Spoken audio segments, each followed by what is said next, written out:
안녕하세요. 쇼파라를 보는 데입니다. 그 특히 남편들 같은 경우 아내와 이렇게 이 대화를 하는 중에 아내분이 아내가 음, 어떤 것에 대해서 불만을 가질 때 남편들은 대개는 아내가 불만을 갖는 그 표면적인 요지에 대해서만 반응을 합니다. 그려 갑자기 아내가 들어와서 나 옷 사고 싶어. 나 어디 좋은 데 놀러 가고 싶어. 이렇게 하면은 남편은 형편이 된다면 모를까. 형편이 되지 않는 경우는 마음이 별로 안 좋죠. 그러면서 이제 싸우다 보면은 남자들은 되게 그러죠. 야, 그럼 돈 많은 사람하고 살아. 이런 말을 하는데 남편들은 그냥 굉장히 아내를 대할 때 겉으로 드러나는 그 표면적인 문제에 대해서만 답변을 합니다. 그러니까 제가 제 아내에게서 이제 들은 말에 의하면 그럴 때마다 굉장히 속이 상한대요. 왜냐면 아내가 그렇게 투정을 부리는 요지는 다른 데 있기 때문이죠. 자신이 살아오는 것에 대해서 힘들게 살아오다 보니까 그 부분에 대해서 위로받기를 원한다는 거죠. 그렇기 때문에 자신이 투정을 부릴 때 나 뭐 맛있는 것도 먹고 싶고 그 좋은 옷도 입고 싶고 좋은 데 놀러도 가고 싶고 이렇게 막 투정을 부리지만 아내가 원하는 답변은 당신 오랫동안 이렇게 힘들게 살아와서 힘들게 살아와서 그 많이 힘들었지? 당신 많이 힘들었지? 이 말 한마디, 당신이 굉장히 많이 힘들고 수고하고 있구나, 이 한마디만을 인정받고 싶은 거죠. 그러니까 사실 이렇게 보면 아내가 집 안에서 하는 일은 딱히 보면 그렇게 크게 드러나는 일이 아니라고 볼 수 있습니다. 그렇기 때문에 우리 사회에서 아내 되시는 분들에 대해서 소뚜껑 운전수 또는 부엌대기 막 이런 식으로 비하하는 그런 발언들을 서슴지 않고 하는데, 그러다 보니까 아내분들은 어떤 일을 하더라도 어떤 고통 속에서 그 고통을 감내하더라도 그 부분에 대해 위로받는 경우가 거의 없죠. 근데 제 아내가 저에게 들려준 팁에 의하면, 조언을 들어보면 이렇습니다. 내가 지금 살아오는 것에서 위로받고 싶다는 거죠. 많이 힘들었지? 그 한마디면 된다는 겁니다.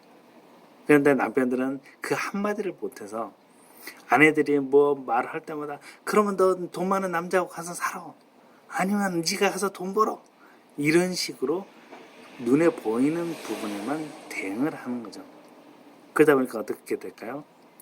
남편과 아내가 서로 부부싸움을 하지만 정작 남편은 겉으로 드러나는 현상에만 집중해서 아내에게 대답을 하고, 아내는 겉으로 드러나는 말보다는 자신의 내면에 대해서 위로의 말을 받고자 합니다. 그래서 이 싸움이 진행되다 보면 어떻게 되냐면 나중에 동문서답이 돼버리는 거죠. 이 경우가 계속 하루 이틀 계속 쌓이다 보면 어떻게 되나요? 나중에 서로 간의 감정이 완전히 틀어져 버립니다. 남편의 경우는 저 여자는 맨날 겉치장에만 관심 있어 라는 식으로 바뀌게 되고, 아내의 경우는 남편은 내 마음을 모르는 남편, 곧 남의 편인 사람이야 라고 인식을 하게 돼버리는 거죠. 그러면 골이 깊어지고 나중에 이혼하게 되죠. 그래서 물론 지금의 저라고 해서 제가 아내에게 항상 아내가 듣고자 하는 그런 말을 하는 사람이라고 이렇게 말하는 건 아닙니다.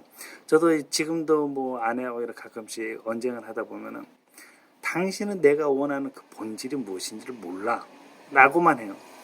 그러면서 저는 아내가 짜장면 먹고 싶고 그러면 짜장면 가서 사 먹어, 이런 식으로 겉으로 드러나는 현상에만 제가 집중한다고 맨날 핀잔을 듣곤 하죠.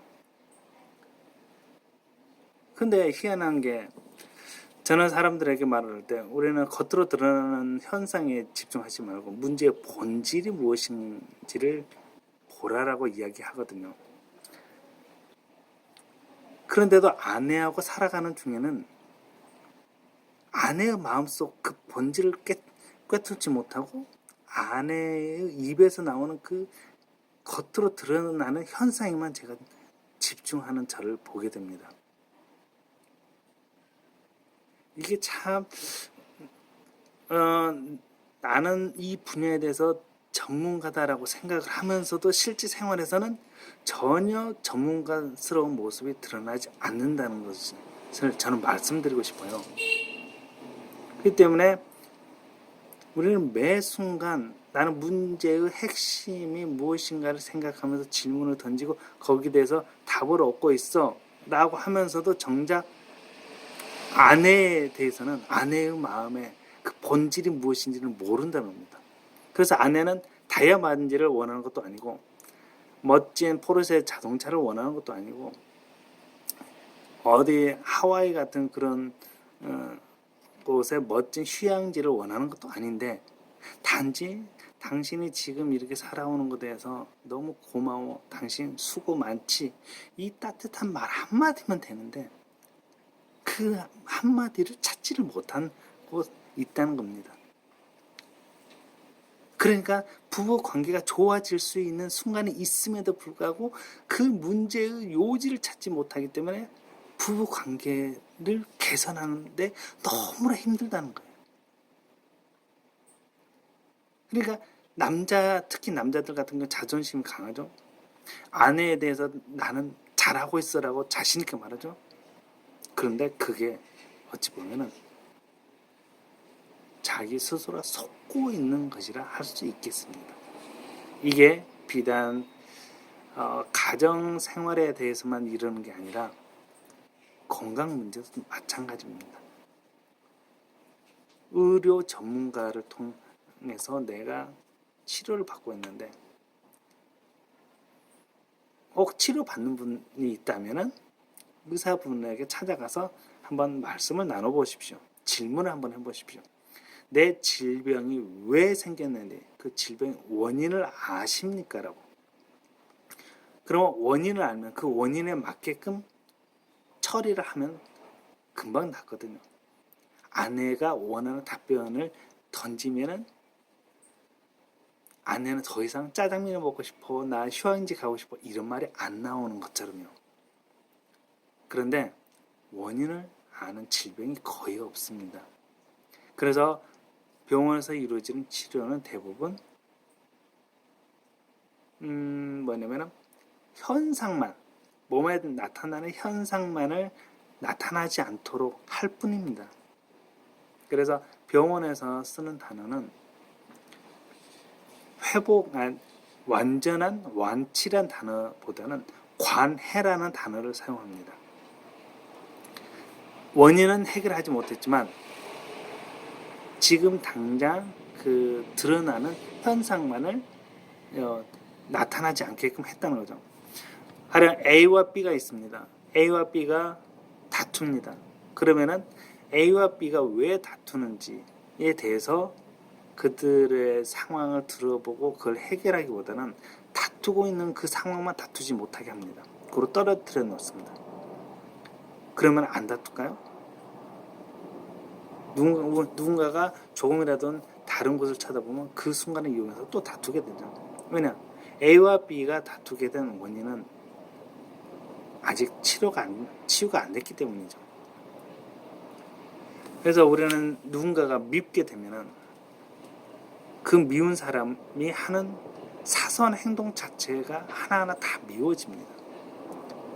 그러니까 아내와 저 사이의 문제가 만약 해결이 된다면 제가 하는 모든 것이 아내 눈에 예쁘게 보이게 되는데 아내가 원하는 답변을 주지 못하고 그냥 짜장면 먹고 싶어? 그럼 가서 사 먹으면 되잖아. 휴양지 가고 싶어? 그럼 가면 되잖아. 막 이런 식으로 윽박질러서 그 순간 아내가 말을 못하게끔 힘으로써 제압을 했다고 할게요. 그러면은 아내는 저를 바라볼 때 어떨까요? 자신의 마음속에 그 앙금이 사라지지 않는다면 남편이지만 남편이 하는 모든 행동 하나하나가 다 밉게 보입니다. 그러면 또 싸우게 되죠. 당신은 왜 남편이 되어가지고 치약도 제대로 못 짜는 거야?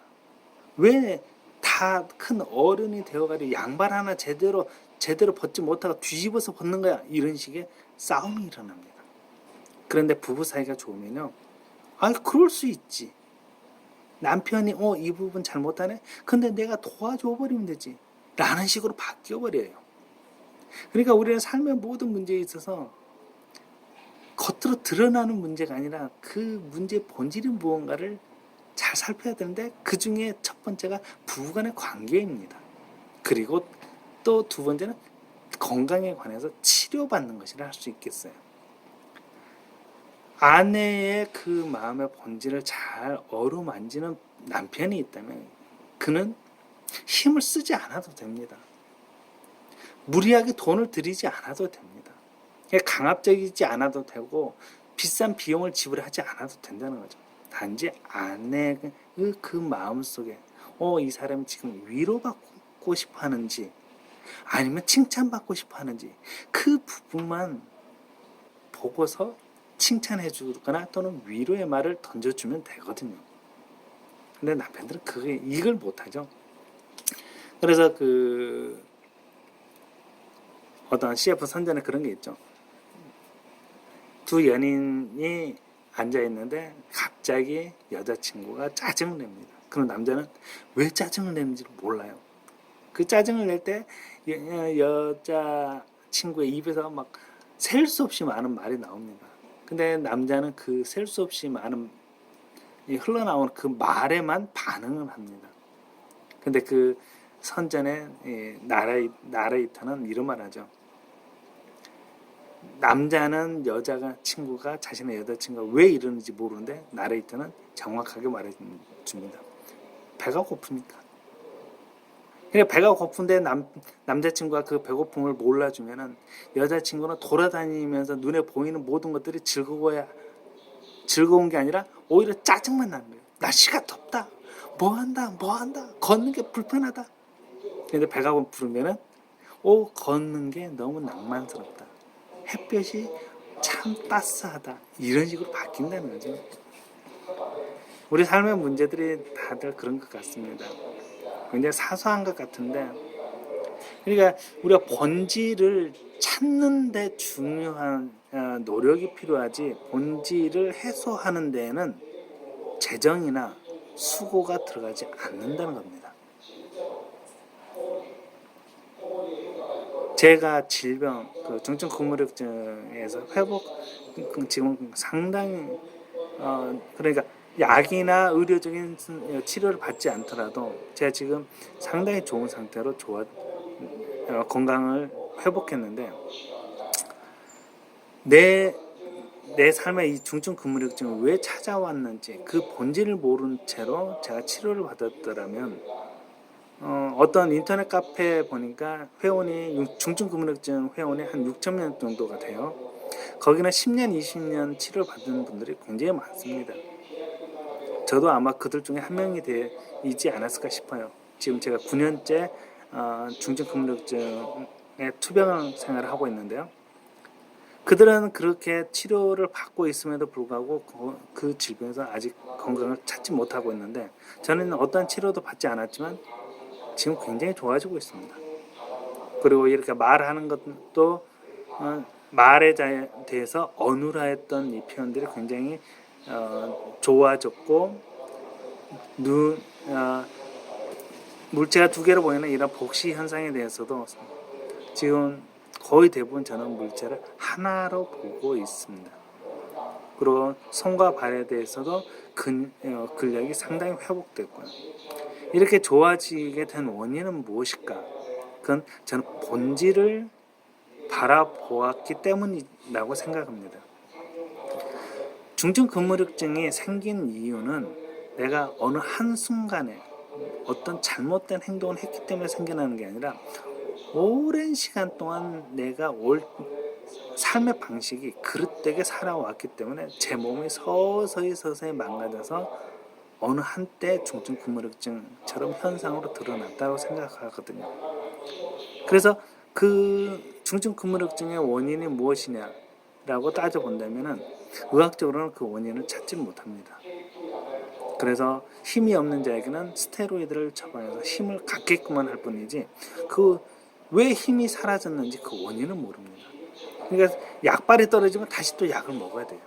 항상 이렇게 살아갑니다. 근데 저 같은 경우는 삶이 건강하지 못했기 때문에 생활 라이프 스타일이 건강하지 않았기 때문이라 생각하고서 제 라이프 스타일을 바꾸는 쪽으로 저는 목표로 삼았습니다.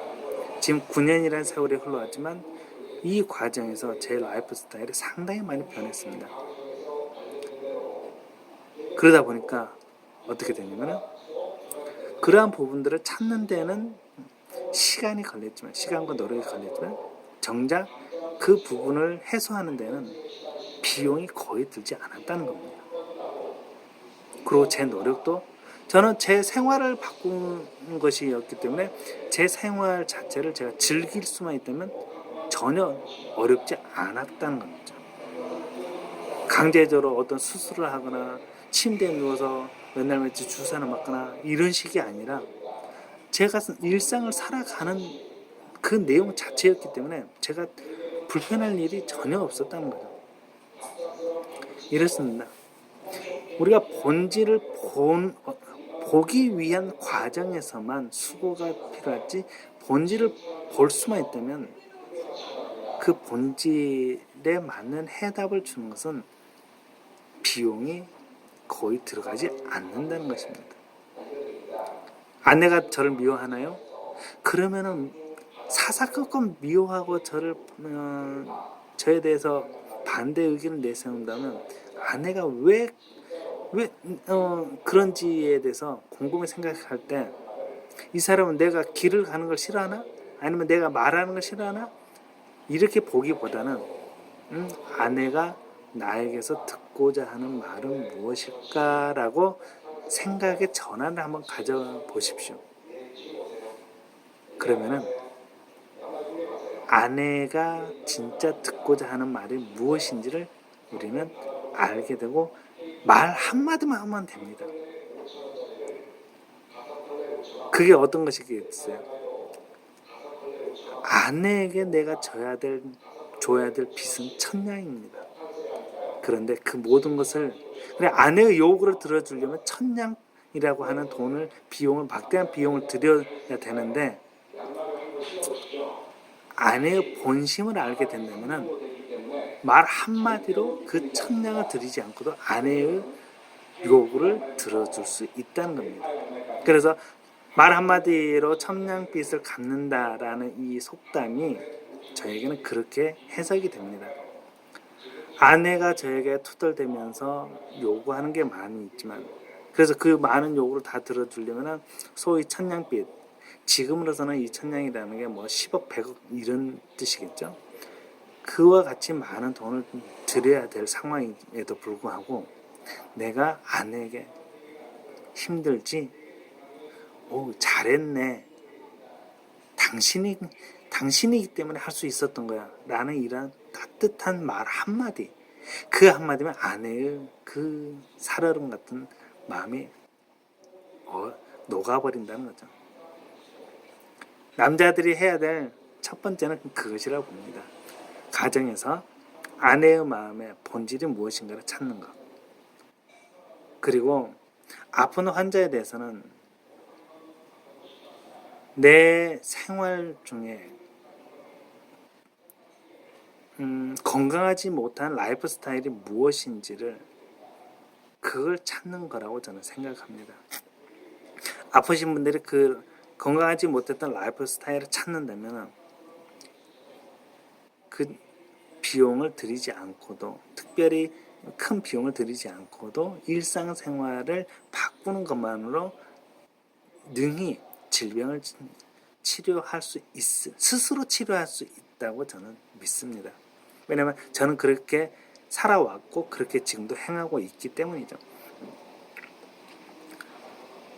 그러니까 모든 문제의 내 삶에 찾아오는 모든 문제의 핵심은 그 풀 수 있는 열쇠는 결국은 나 자신에게 있다고 할 수 있겠습니다. 그래서 우리는 그런 말을 하죠. 자신과 모든 것은 자신과의 싸움이다.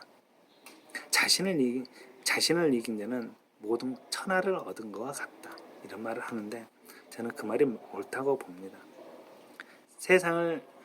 이 세상 모든 것을 정복해야만이 진정한 정복자라고 여기고서 밤을 새워서 그 세상을 정복하자 노력하는데 실제는 자기가 자기 자신을 정복하지 못하는 경우가 허다하다고 할 수 있겠죠.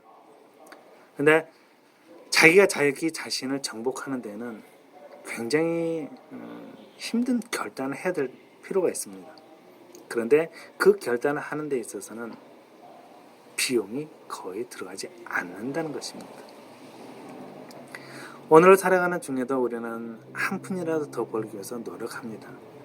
그런데 제가 10푼을 벌었는데 라이프 스타일이 그릇되어서 15푼을 소비하는 삶을 산다면 저는 열심히 살았지만 그 결과가 마이너스 5푼의 삶을 사는 겁니다. 그렇게 되면 매일같이 빚을 지는, 살면 살수록 빚을 지는 자가 되겠죠. 그러나 삶을 바꿔보십시오. 내가 5푼밖에 못 봅니다. 남들은 10푼을 버는데 저는 5푼을 봅니다.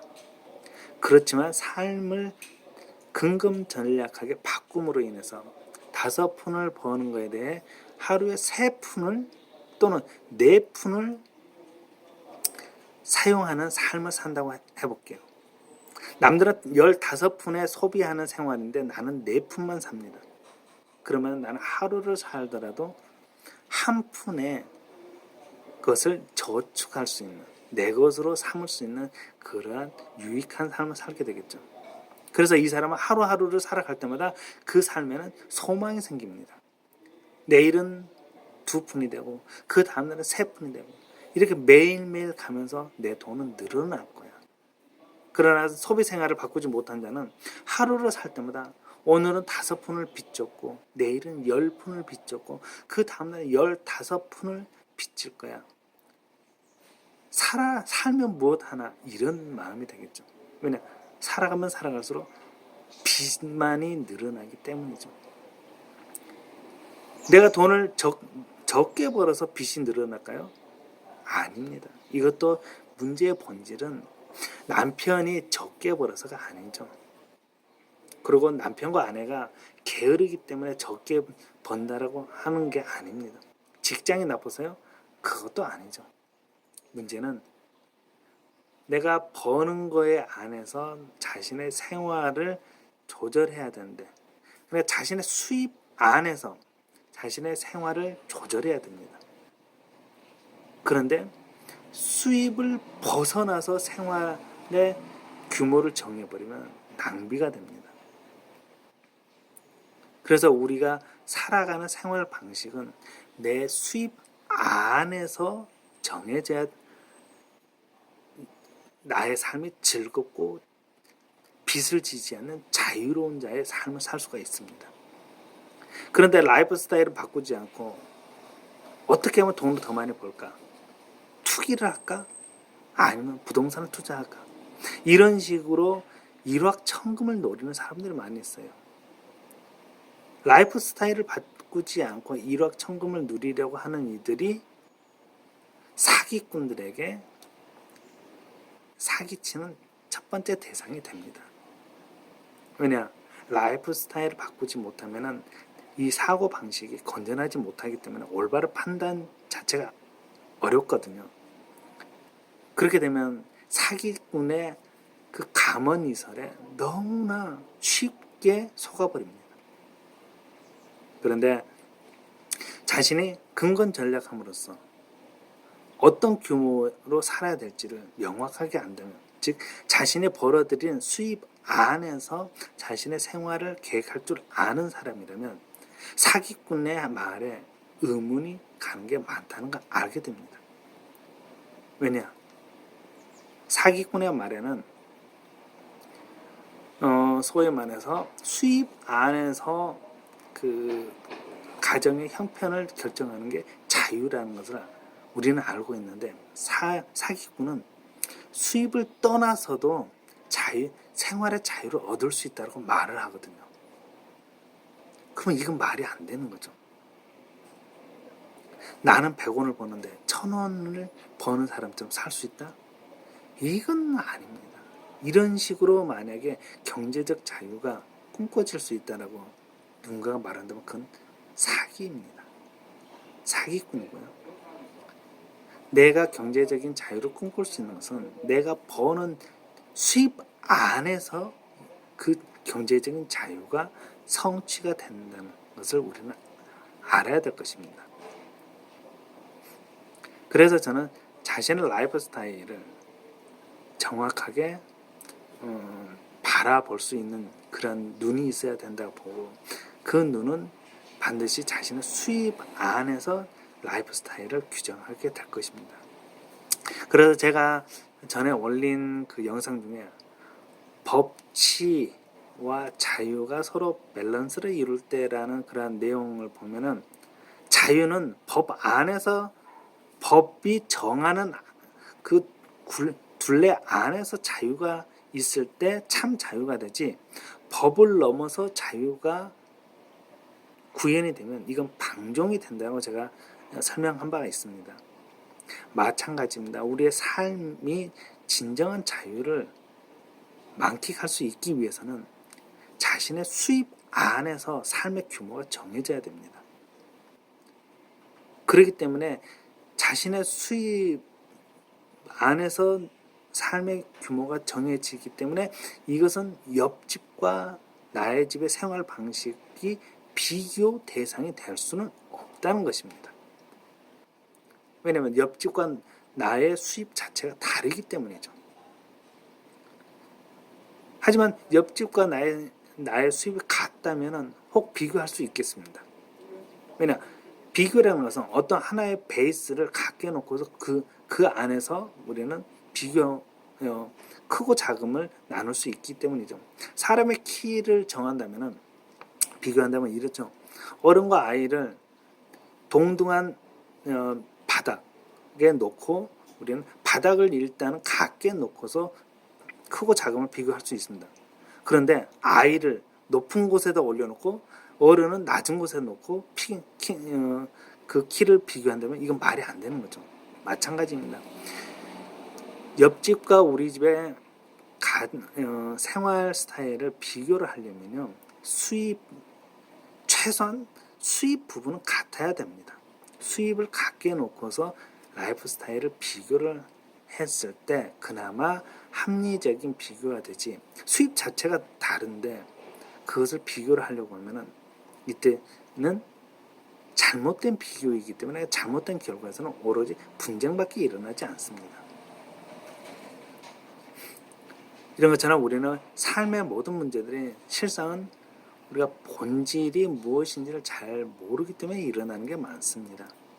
부부간의 싸움도 본질을, 아까 말씀드린 것처럼 본질을 모르고 아내의 마음속에 진짜 원하는 본질이 무엇인지를 모르고서 부부간의 싸움이 일어나면 이건 평생을 가더라도 그 싸움은 해결이 나지 않는 거고, 그 다음에 건강에 대해서도 질병의 그 본질이, 질병의 원인이 무엇인지를 모르는 상황에서 그 나타나는 현상만을 치료한다면 이 사람은 평생을 병원을 전전긍긍하면서 살아야 될 것입니다. 마찬가지로 내 생활의 수입의 규모를 따지지 않고 이 규모를 무시하고서 라이프 스타일을 만들어버리면 나는 평생을 살아도 빚쟁이의 삶밖에 되지 않습니다. 그렇기 때문에 하루를 사는 게 어디 기쁠 수 있겠습니까? 기쁘지 않죠. 내가 아무리 벌어도 밑 빠진 독에 물 붓기라는 심정밖에 들지 않죠. 그러니까 남편분들이 가령 열심히 내서 생활하는데 그럼에도 불구하고 퇴근해서 집에 들어오는 게 굉장히 싫을 때가 있습니다. 그건 아내가 밉다기보다는 남편과 아내가 서로 타협을 이루지 못한 부분에서 수입에 맞는 라이프 스타일을 정해야 되는데 그걸 정하지 못했기 때문에 올바르지 못한 라이프 스타일이 자신의 가정에 가득 채워져 있기 때문에 그 집에 들어가면 피곤한 몸이 안식을 누리지 못한다는 겁니다. 그렇기 때문에 남편들이 퇴근 후에 집에 들어가야 되는 상황임에도 불구하고 집에 들어가기 싫다. 야, 우리 술을 먹고 술 기운에 들어가자. 이렇게 여기는 부분들이 있다는 거죠. 이런 부분에 대해서 아내분은 조금 고민해 보셨으면 합니다. 제가 비록 남자이지만 아내 된 입장에서도 남편들에 대해 생각을 할 때 남편은 돈을 벌어오는 자야 이게 아니라 남편이 벌어오는 돈에 대해서 함께 그 수입의 규모 안에서 라이프 스타일을 맞춰 나간다면 남편은 나에게 즐거움을 제공해주는 원동력이야 라고 여길 수 있을 것입니다. 남편은요, 참, 남자라는 이 존재는 굉장히 우스운 게 뭐냐면은 누군가에게 칭찬을 받으면요, 하늘의 별이라도 따겠다는 무모한 생각을 거침없이 하게 됩니다. 불가능이 없는 것처럼 살아갈 수 있다는 거죠. 그런데 누군가가 계속 자기를 핀잔을 놓잖아요. 그러면 3살, 4살짜리 어린아이와 같아집니다. 모든 것을 마다합니다. 그리고 그런 상황에서는 논리가 적용이 안 됩니다. 그런 남자에게는. 그렇기 때문에 저는 아내분들에게 핀잔으로 남편에게 돈을 많이 벌어오라 이렇게 하라고 말하고 싶지 않습니다. 핀잔을 해봤자 남편은 마음이 상해버린 남편은 더 이상 노력을 하지 않아요. 그러면 그 머리에서 창의적인 생각조차가 나지 않습니다. 남편의 수입이 아무리 적더라도 그 수입 안에서 생활의 규모를 정해보십시오. 그리고 그 가정의 즐거움을 한번 그 가정의 즐거움이 깃들 수 있도록 아내분이 한번 노력해 보십시오. 그리고 남편분에게 우리 가정이 이렇게 즐거움을 누릴 수 있었던 것은 당신의 노력 때문이야 라고 엉덩이를 다독다독 해보십시오. 그럼 그 남편이요 굉장히 지혜로운 생각을 하게 됨으로써 더 나은 수입을 창출하는 자로 바뀌게 됩니다. 남편이 원하는 거 그거거든요. 아내로부터서 엉덩이 툭툭 격려받는 거거든요. 엉덩이 때려도 아이고 우리 애들보다 더 큰 어른이 더 큰 아기가 여기 있네. 그러나